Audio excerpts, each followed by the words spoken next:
with you. Hello. Americans, I'm not trying to start an argument, but your media gets my country so wrong. Now, I'm not saying that England is perfect. I'm sure we depict other nations in a whole host of inaccurate ways. But welcome to Front Row Cinema Club, where today I'm looking at American TV doing England dirty. I'm a fella. Been up snacking off gun on the high. I was bubbling like a bear and plunging in the net here for gun yum to me scratcher. Good. Okay. Very nice to meet you. And I do mean specifically England, because Great Britain includes Wales and Scotland too. It's an island with 3 countries. The United Kingdom has Northern Ireland in it. It's all very confusing. Anyway, let's not get into that. Please don't be offended. I got thinking about this topic after watching The Haunting of Bly Manor on Netflix. I'd quite enjoyed the first season, The Haunting of Hill House, so I thought I'd give it a go. I'm always on the lookout for new horror things to watch. And oh my god, the accents, the stereotypes, the constant cups of tea. It totally sucked any enjoyment out of my viewing experience. And then I remembered something I'd pushed away to the back of my mind, something I hope would stay buried forever. Nightmares and Dreamscapes, the 2006 anthology horror TV show based on short stories by Stephen King. Episode 2, Crouch End. Good God, the humanity. Let's begin.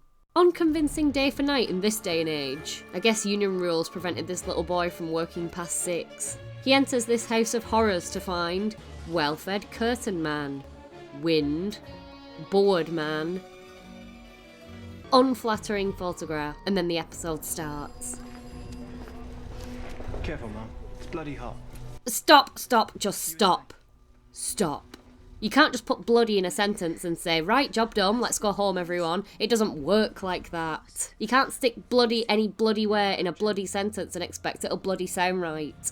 Why would a policeman come over and say to a woman that a drink is bloody hot? As though the hotness of the coffee, or probably tea because that's all we drink, is a surprise to him. It's not bloody hot. I can guarantee it'll be the same temperature as a normal coffee or tea.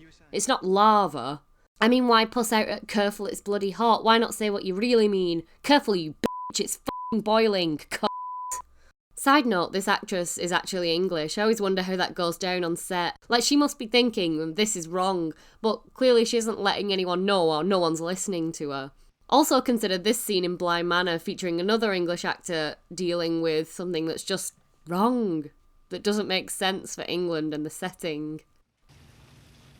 Math didn't work, did it? Math? No one in the history of England mathematics. Where's the S? Careful, Mum. It's bloody hot. Also, nobody would ever refer to some lady as ma'am unless that lady happens to be the queen or something. We don't say that. Anyway, this woman, Doris, is anyone under 70 actually named Doris? Tells us that her husband is missing in somewhere called Crouch End. Then we cut away to some chocolate sauce being dripped over some flowers and a hand. I don't know what that symbolises, and quite frankly, I don't want to know. Oh, you're dribbling a bit. There you go. We flash back to simpler times when the woman wasn't traumatised and about to be scalded by a bloody hot drink. London, the only place in England. Nowhere else exists, don't even think about going somewhere else. We go into this fancy hotel with Mr. and Mrs. Freeman, some newlyweds who've come to London on their honeymoon. Mrs. Freeman. Now, shall I call a porter to help you with those bags? No, thank you. Okay. I do have a message for you, sir. The caller did insist that I give it to you as soon as you return. Oh, why, thank you. Take my coins, you f***ing peasant.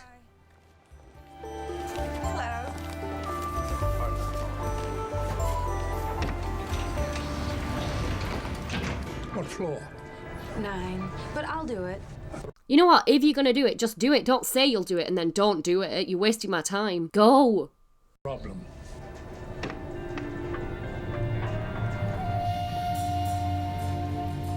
No! Don't push it. What the f***? My wife grew up on a dairy farm in Wisconsin. Elevators are still a mystery to her. I'm superstitious about pushing the elevator button twice. They say that it's bad luck. I don't care, you f***ing weirdo. Stop talking to me. I can't believe I did that. It was so embarrassing. No, it's fine. I hear that the British love Americans coming over here and scaring their old people into an early grave. Yeah, come and scream at our elderly, we love it. Give me your coins so I can fix me hurting teeth, you big American man. Shoes on the bed, gross. They go to this clearly not in London cafe, and Mr. Freeman, his name is Lonnie, gets a letter from their lawyer, John Squales, inviting them over to his house for a meal. And wouldn't you know it, his phone battery's low, I'm sure that won't come into play later. But he manages to get through to John and accept the invitation. They need to head off to a place called Crouch End. What vehicle is that? I'm not very familiar with London, despite being English, but I'm pretty sure they don't have whatever that is. Crouch End. It's an ugly name. You're an ugly name.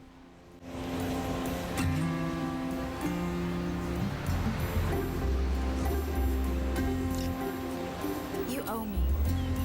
Big time. Ugh, they're so in love. Blech. I need the ladies' room. They call it the loo here. Oh. It's over there. Oh, f off. Excuse me. Hey, what can I do for you, man? I want you to paint my house. Oh, no, I guess you probably want to ride in your How taxi, long I will it take us to guess. get from the hotel to Crouch End? I'm sure I can't help. It's a place for strangers not to go. No. I got a friend who lives on the outskirts. Hear what I say, man? Don't go to Crouch End.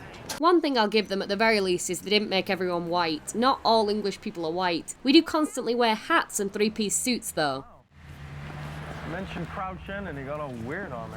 What did he say? Something about strangers don't go there. Between the Jamaican accent and the reggae, I might have missed something. He was perfectly clear, shut up. Waited over 30 minutes for a cab. Isn't that a little odd? A pinch unusual, sir. Unusual. I'd say it's close to unheard of, my friend. Yes, sir. Where to, then? What do you want from me? Crouch End, you said? Right.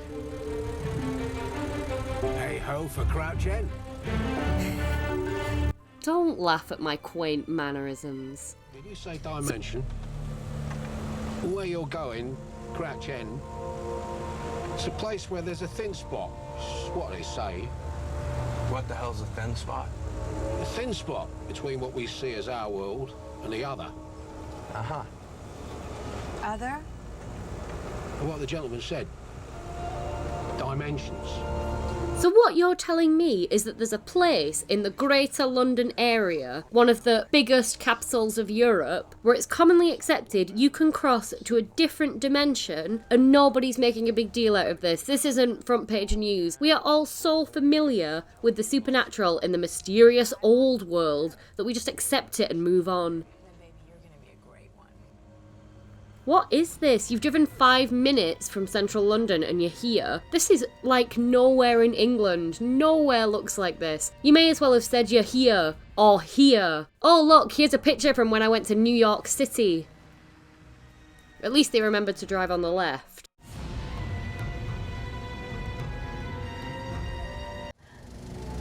You're just being silly. Mum. You're giving me bad vibes, ma'am. Why? Well, they claim it was the Second War, but The Second War? Nobody has ever called it that, ever. it's when they were making some repairs to the station platform and, well, the story I heard was they found a mass grave. Yeah, well, you see, London, it's laid out like no other city, more like it hatched and meandered a street pattern than it planned one. See, it's because the streets were paved over barriers. Barriers between what is rational and what is not. Crouch End was built on top of a town.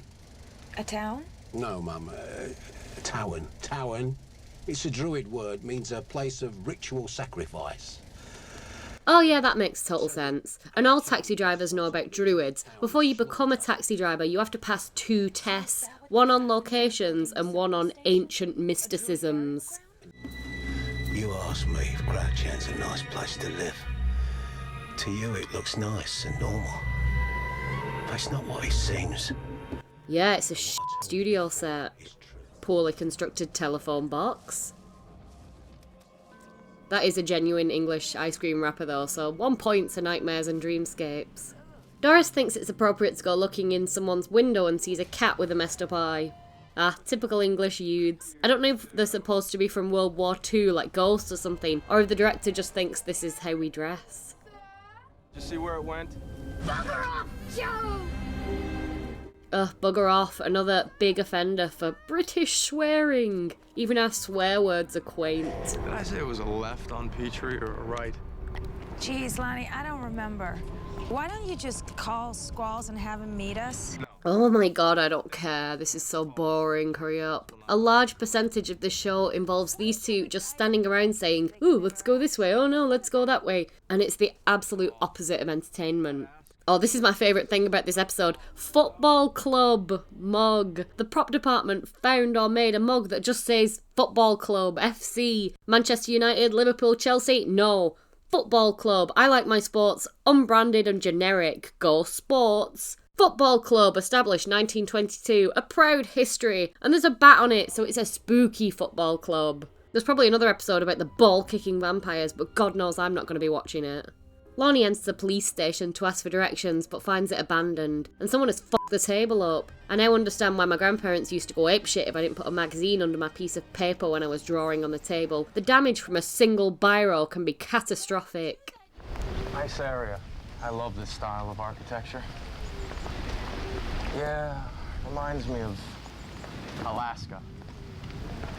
Well, I've never been to Alaska, but it certainly doesn't remind me of England.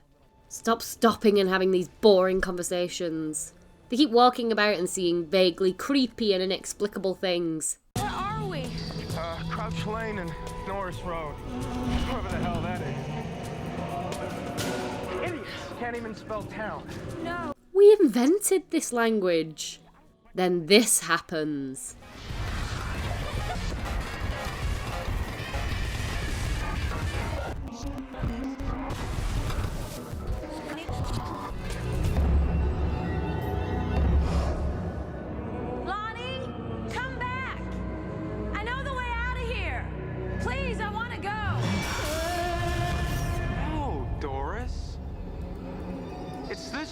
I've seen the other side. Off, Lonnie. I will leave you so fast. I will go back to America without a second's hesitation.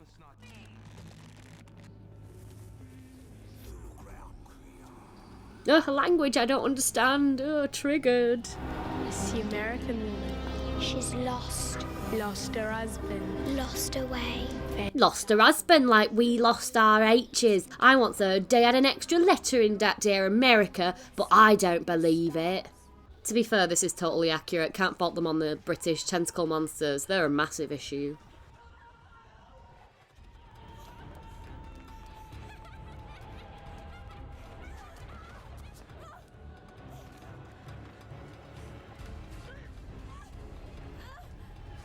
I will not hesitate to kick a child in the face.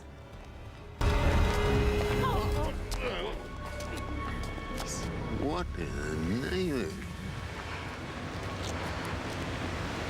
Can you help me? I need the police. What happened then, lovey? You look like you've been put through a ringer, you do. Car accident? Oh, you look like you've been on that old crack pipe, you do, lovey. Dear me, been tooting on the old black rock, have you, I say. Oh, look, we're back in the present. Why do you keep asking me the same questions? I've already told you what happened.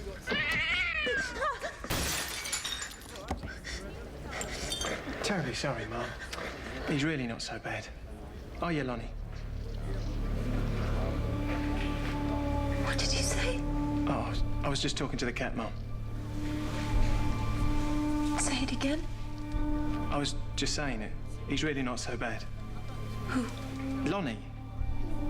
We named the cat Lonnie. We found him as a stray. Just this morning it was. Oh, f***. The cat is the husband. F***. Oh, I mean, bloody hell. Bugger off. The end. Why is the cat the Don't know. I've watched this episode like 3 times now for this, and I don't know why the husband is the cat. Just, you know, the dimensions. It was the dimensions. Yeah, dimensions. I thought I'd read Stephen King's short story to see how it matched up. We get the line, "Give us a f***, mate," very early on, just in case we didn't realise the characters are English. They are English. It means cigarette to us, so we can say it, etc. The TV show generally follows King's story quite closely. Not much more to say on that. Anyway, pip pip for bloody watching today, mates. Remember to bugger and give me a fucking like and subscribe. Watch me other telly bobs for more reviews and movie history stuff. Cheerio.